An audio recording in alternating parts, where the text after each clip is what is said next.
El bosque animado, por Wenceslao Fernández Flórez. La literatura gallega, especialmente en la primera mitad del siglo XX, se encuentra repleta de maestros en la escritura breve. Alonso Daniel Rodríguez Castelao, Álvaro Cunqueiro, Ansel Fole, Manuel Lugrís, entre tantos otros nombres. Todos ellos dentro de su enorme diversidad interna y sin configurar en caso alguno una unidad generacional o temática, mostraron la capacidad casi mágica de transformar ideas de enorme complejidad en pequeñas piezas de intensa expresividad metafórica y simbólica. Cualquier lector puede hoy entrar en las ediciones facsímiles de la revista Nos, por poner uno de los ejemplos más conocidos, para observar la efervescencia de una cultura en pleno proceso de apertura desde el ruralismo estigmatizado hacia el universalismo aperturista. De todos estos nombres, no todos tuvieron el mismo reconocimiento o fortuna. Aquellos que se dedicaron con más ahínco en la lucha política, como Castelao, o la cultural, como Cunqueiro o Fole, gozan hoy de un reconocimiento social mucho más amplio. Mientras que aquellos que se limitaron o procuraron circunscribirse de forma más denodada a su labor creativa, vieron recuperada, impulsada y ampliamente reconocida su obra solo en tiempos más tardíos. Y otros que trabajaron fuera de estos cenáculos, políticos o culturales autonomistas, o simplemente defendieron obras perspectivistas, sociopolíticas distintas a las dominantes en la intelectualidad gallega de la época, tuvieron que acceder a otros canales de difusión y reconocimiento que los mantuvo alejados de este grupo de fantásticos narradores de lo breve. Esta última situación ha sido la de uno de los narradores gallegos de lo breve más hábiles de la época. Se trata de Wenceslao Fernández Flórez, Fernán Flor, que nació en La Coruña en el año 1885 y murió en Madrid en el año 1964. Desde joven, Wenceslao estuvo afincado profundamente en Madrid, dedicado principalmente a elaborar crónicas parlamentarias o deportivas de gran creatividad. Algunas todavía memorables en la historia del periodismo español. Fue un perenne descontento del clima político que lo circundaba. Desde su perspectiva conservadora, miraba con recelo los discursos de la Segunda República Española, desde los más moderados a los más radicales, en cuanto se referían a la necesidad de transformar la realidad social hasta entonces vigente, de revertir las estructuras de poder, de romper las jerarquías sociales, de acabar con lo que él entendía con un estado de cosas naturales e inevitable. Una visión sociopolítica muchas veces malinterpretada exageradamente como reaccionaria, pero para nada coherente con su discurso. Pues bien, El bosque animado, originalmente publicado en 1943, aunque para nuestro comentario usamos la edición de José Carlos Manier publicada en Austral en el año 2010, esconde en su interior una de las metáforas políticas más potentes de la época y sin duda toda una declaración de intenciones de su autor. El panteísmo de Fernández Flórez es más que conocido. Todo el universo representa la obra de Dios, en la que el ser humano es una insignificante mota de polvo, en absoluto tan importante como para que la divinidad pierda el tiempo trazando un destino particular para cada uno, pero sí una obra suficientemente perfecta y coherente como para que todos ocupemos un lugar, por insignificante que sea. Un lugar concreto y de posibilidades estrechas, con escaso margen de maniobra, donde cada uno tenemos la misma elección de partida. Deprimirnos por el lugar que nos ha tocado o aceptarlo y vivir nuestra vida de la mejor forma que cada uno sea capaz y bien entendida. Este punto de partida es desde el que salen las interpretaciones de Fernández Flórez como un autor reaccionario, pues se define el orden natural de las cosas como esencialmente inmutable y a cualquier intento de cambio o transformación como una perversión inútil. Sin embargo, nada hay en el fondo de esta idea más allá de la defensa del orden tradicional de las cosas, de la vida tal como era y de la futilidad de derribar lo natural por otro orden artificial, de sustituir lo sublime por lo mundano. En cada una de las 16 escenas que componen el bosque animado se esconde algo de esta filosofía universalista y estática. El bosque de Cecebre, realmente existente y encuadrado en el municipio coruñés de Cambre, donde nuestro autor tenía una casa de veraneo, resulta un espacio cerrado, un universo narrativo, un lugar simbólico de ámbito universal que encierra en su interior historias, situaciones y personajes representativos de esta metáfora global. Sus formas de relación, sus comportamientos, sus circunstancias y los hechos que les rodean reproducen una imagen de lo que el universo es, de lo que nosotros somos en él y de cuáles son los factores que condicionan la relación universal personal, sin por eso revertir órdenes y jerarquías. No en vano, la ordenación episódica deja paso a la más evidente estancia, entre comillas, lugar independiente, pero también parte de otro más grande al que pertenece y de cuya construcción toma su sentido. Y el principal factor de relación en una lectura general es la del azar fatalista, de un contexto donde lo que consideramos estable o constante se encuentra, en realidad, condicionado por el drama o el dolor o la muerte. Cuando sobreviene la fatalidad, la estabilidad se rompe y se quiebra, efectivamente de forma rotunda y definitiva, de una forma contundente y fuerte como ninguna otra teoría de cambio social ha sido capaz de conseguir hasta ahora. Presente, otra vez aquí, el perenne escepticismo de Fernández Flórez. Sin embargo, el bosque animado posee también una dimensión moral humana y humanista a las que pocas veces se les presta atención que merecen. Quizás porque, hijo de una época convulsa, otros aspectos de interpretación y crítica más apetitosos han asumido un protagonismo desmedido del libro. Conservador no significa inhumano, y este libro deja una ventana abierta a la bondad, a la generosidad o a la entrega hacia los demás.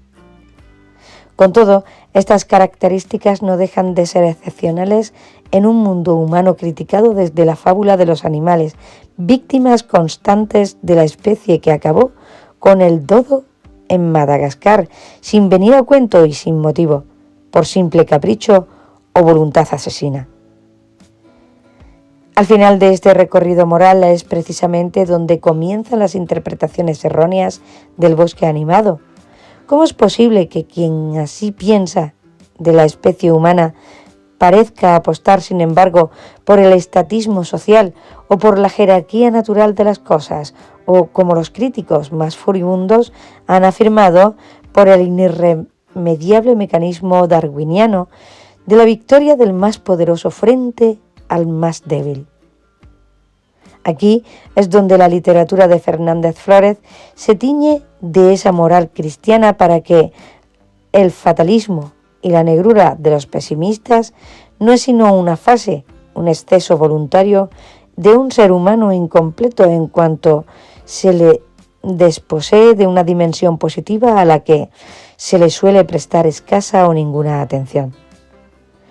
Una moral que para sus máximos detractores es optimismo o falta de realismo, pero que, en sentido estricto, dota al ser humano de Fernández Flórez de una personalidad más vital de lo que los encorsetados personajes de buenos o malos suelen hacer en la literatura mainstream.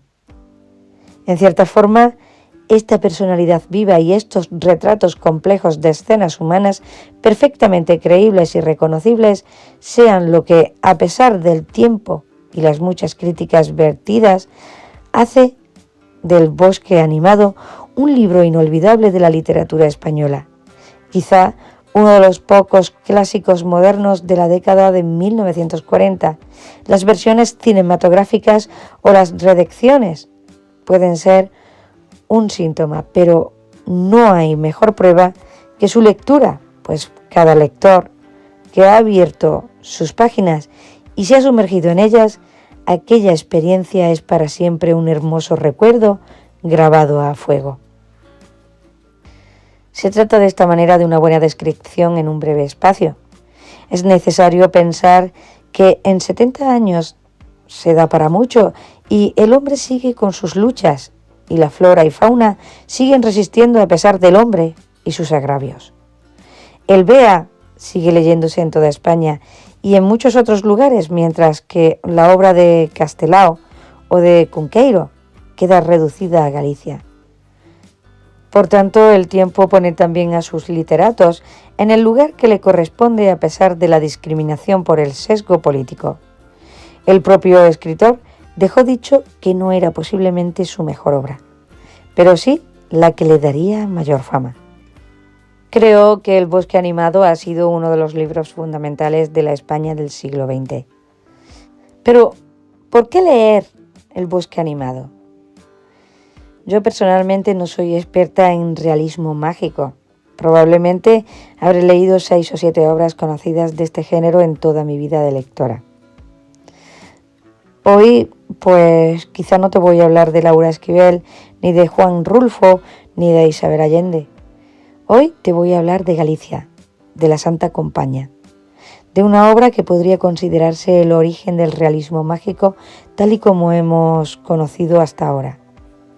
Una obra antigua de la que apenas se oye hablar y que, en mi opinión, debería estar en los famosos rankings de las mejores novelas que leer antes de una novela por la que se interesaron en su momento los estudios de Walt Disney, por ejemplo. Sí, hablo de esa maravilla que es El Bosque animado de Wenceslao Fernández Flórez.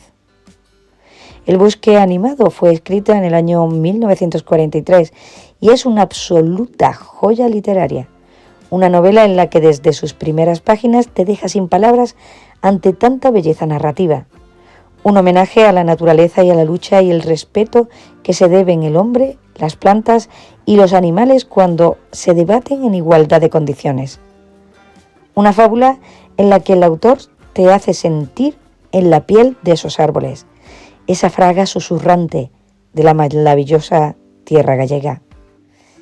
Es una novela donde no hay protagonistas únicos, donde historias, aldeanos, plantas, animales y parajes tienen entre ellos una comunión tan magistral que hacen que el gran protagonista sea el que da título al libro, el bosque, con todo lo que ello contiene. Las raíces gallegas del realismo mágico.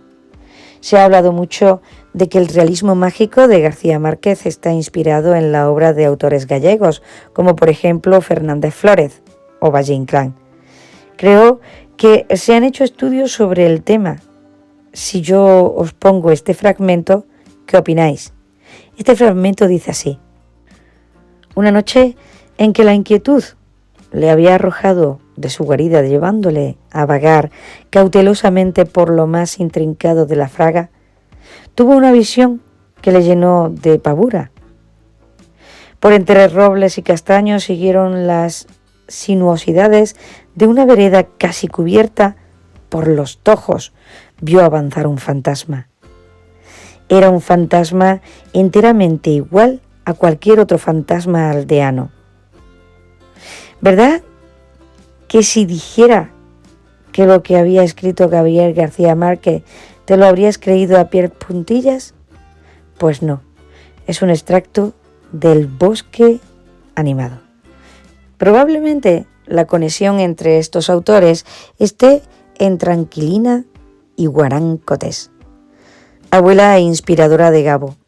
cuya familia había viajado desde Galicia hasta la tierra que vio nacer al autor, y que distraía al nieto relatándole extraños episodios donde lo natural y lo sobrenatural convivían en cordialidad.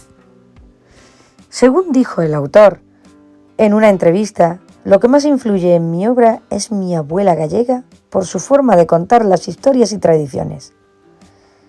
En este momento ya te dejo a ti el debate de quién fue el precursor del realismo mágico.